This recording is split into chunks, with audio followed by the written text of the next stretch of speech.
Hey guys, welcome back to another episode of High School in a Nutshell. I'm 22. Examples of evolution. I asked this to you earlier and you didn't say the right thing, so I'm just gonna explain it. So there's like 5 main, I guess, things that you look at when you're looking for evidence of evolution. Mm-hmm. One, it's and your analogous. Repite, por favor. From Evidence where? for evolution. All of it? 1 to 5. I'm explaining it one by one. Okay. Alright, so 1, DNA and molecular data. Mm-hmm. Right, that's just one. You basically know what this is, right? Like DNA sequencing. You can see how many things are. Like the amount of like protein thingies for Go like ahead. monkey and like human. That's something, yeah. Sure, I guess you can say that. Molecular data. Yep, and then you've got and not just that. There's also like other things too. It's just like we watched this video in class, but I'm not sure how. We watched this one about horses. Camels. Camel. We watched one about camels. We did a thing about like horses. Right, and then you've got your differential anatomy. Okay. Right, differential anatomy. So basically, like similar anatomical parts. This includes your homologous structures, which are Humorous. no, they're not humerus. You're humerus right now. You're gonna fail this test. Homologous structures are basically like similar same stuff, inherited from the same ancestor. Okay, but different functions. No, that's analogous. That's analogous. So analogous structures are like the same looking things. So like the wings of a bat and the wings of a Drosophila, i.e. like a fruit fly, right? Okay.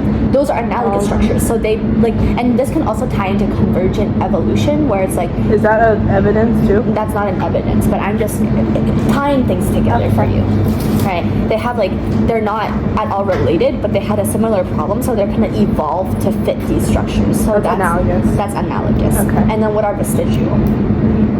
Wish I could tell you. You're dead. Okay, vestigial. I'm so cooked. Vestigial, like in simple terms, is just understanding. Like it's just your tailbone is a vestigial feature. Yes, Why? that like evolved over time to fit your environment, and like I don't need a tailbone, right? Yeah, I don't need a tail. basically you don't need it anymore. Okay, so things that like evolved. Things that evolved that used to have a function before, like your appendix too, right? You used to have a function before, but nowadays you don't need it anymore. Okay, vestigial. Yay! Okay, explain examples of how populations evolve over time. Examples. Wait, I can answer this. Oh. Yeah. Wait, where is it?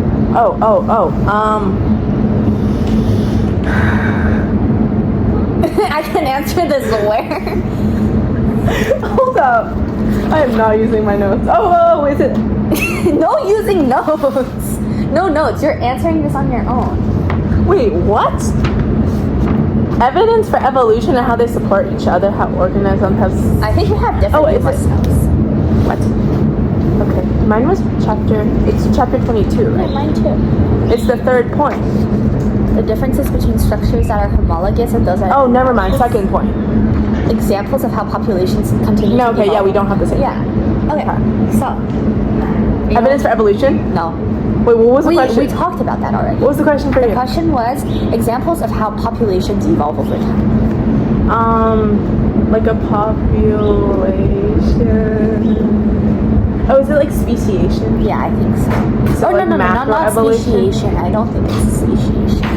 I don't know. I think it's maybe it's like natural selection. I think this is what it's trying to get at. I'm not sure what this. So the organisms that are most adapted and the ones that like reproduce the most offsprings are like most likely to pass on their traits.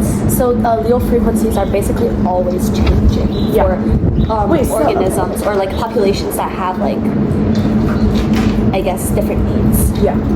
Okay, so how do you tell if an organism is evolving? Like using Hardy-Weinberg, if like the allele frequency over like That's not necessary. It's looking at biodiversity for sure. You can also use it as an index of evolution. If over several generations of Hardy Weinberg, if the allele frequencies are changing, then that means it's evolving. Okay. But if it's staying somewhat stagnant around like the same one as the generation one, then it's gonna be no evolution. It's at some sort of equilibrium. Okay. Adaptation allows an organism to adapt to their environment to better to increase their fitness.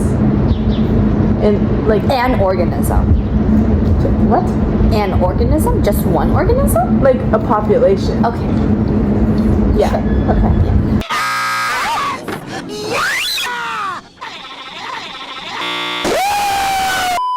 If you said one organism, I wasn't gonna be like sure. Okay. So do you understand the difference? Yes, population is like a group of organisms. It's like a lot of organisms. No. But like, why is Like that evolution. it's important? Evolution doesn't happen in one individual. Why? Because one individual can't change over their lifetime. Sure. Okay. Like it has to be passed on, right? Yes. Go. Okay. What's variation? Oh, it's Genetic variation and like phenotypic variation. So like variation in the alleles, as long as you have like polymorphism, which is like basically the alleles showing up as different types of things, there's gonna be variation. Okay. Reproductive success. Just like fertilization, how well you're able to pass on your traits and how many offspring you can have. Okay. Because the goal of like most organisms, the goal of life is to reproduce. Yeah. Right? So they can like carry on their lineage and whatnot. Okay. But like, if you can't, if you're like sterile or something, if you have like problems with reproduction. Does sterile mean infertility? Infertility. Okay. Yeah, if you have problems with like producing offspring, then you can't pass on your traits. Hence your things die. The conditions for Hardy Weinberg. Okay, let me explain it and how it actually is, I think. So one is random mating. Random mating, not no mating. Random mating. That's Mating has to be randomized.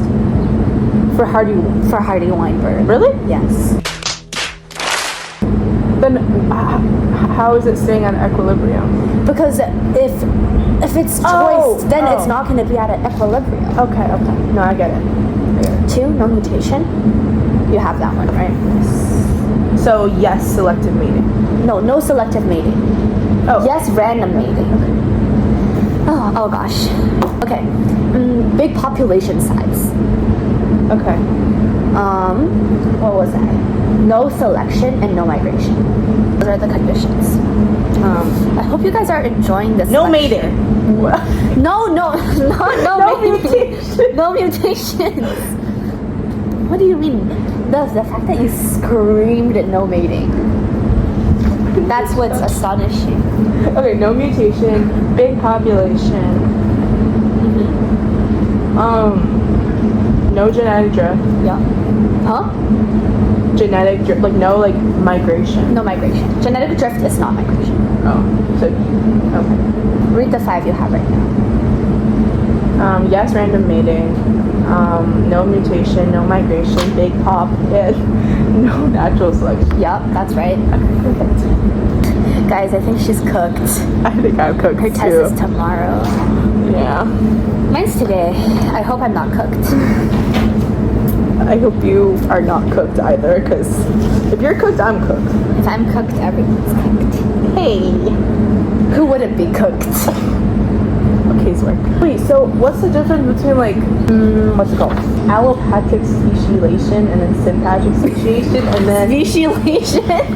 And then like bottleneck effect and founder effect. What? Those are part of microevolution, right? Girl, okay, whatever. Sure. Yeah, sure. Those are part of microevolution. I think you need to listen instead of yapper. Okay.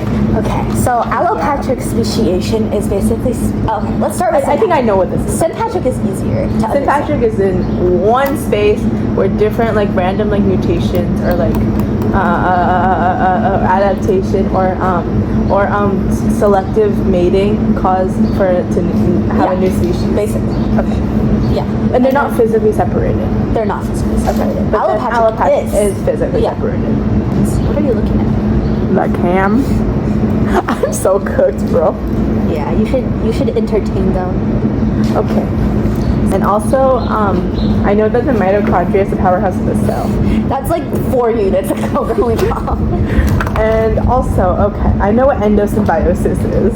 Yeah, she was trying to yap about that in the beginning, and that's like, it's got nothing to do with her. Yes, it does. It's what's it called? It's an It's the history of Earth, history of life on Earth.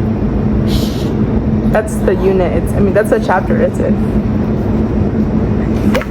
I can't do this. I feel like a Dumbo on the internet, bro.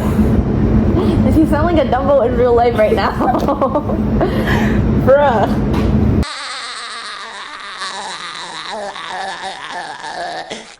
Here, I found this really, really, really good diagram. I'm not sure if you guys can see it.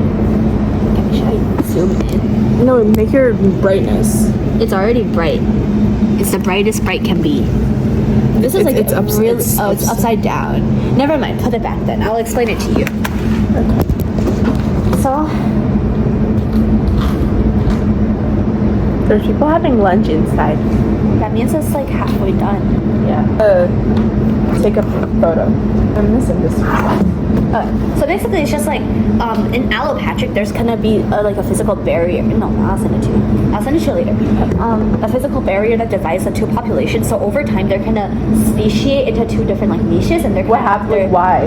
Why? Because they have different ecological needs. So they're gonna find their own things that they need to fit into. So over time, if they come back together, they can't breed anymore. Oh, okay. Okay, sympatric is species evolving without a physical barrier. Yeah. So this usually happens in the form of mutations, as we said earlier, in chromosome numbers. Yeah. Yeah. That's basically it. Yeah. I should probably... Wait, I need to show you something later. I made a really funny little meme. Of me? No, I'm not you. I'm chromosomes. With my split jumps. Okay. Can you explain drug-resistant bacteria? Oh, yes. Okay, if you can, then I'm not gonna ask about it. Okay, so... I'm not gonna ask about it if you can. No, I don't know if I can though, bro. Okay, go. Okay, so bacteria, they have mutations over time to overcome antibiotics. That's how, that's why, you need so many vaccines, right? Not quite. Okay. Okay. Yes, it. Okay. So let's say you and I were both bacteria. Wow, guys, I'm E. coli. Okay. So you produce one protein A. I produce protein B. I use protein B for my DNA replication and whatnot, right? Okay. You use protein A. Okay. Right. So then this scientist comes in, he gives us an antibiotic shot that inhibits the production of protein A. Okay. So you're gonna live and I'm gonna die. Yeah, so now, in a population, there's a lot of, there's a couple people who use protein B, but a lot of people who use protein A. Mm-hmm. Right, so this injection kills all the protein A people. Okay. Bacteria. Right, and all the protein B bacteria live and they reproduce. Yeah. So now their genes are going to pass on protein B, so now that antibiotic doesn't target us anymore. So we're resistant to it. Yeah. So this new population, this new strand of bacterium are resistant to antibiotics.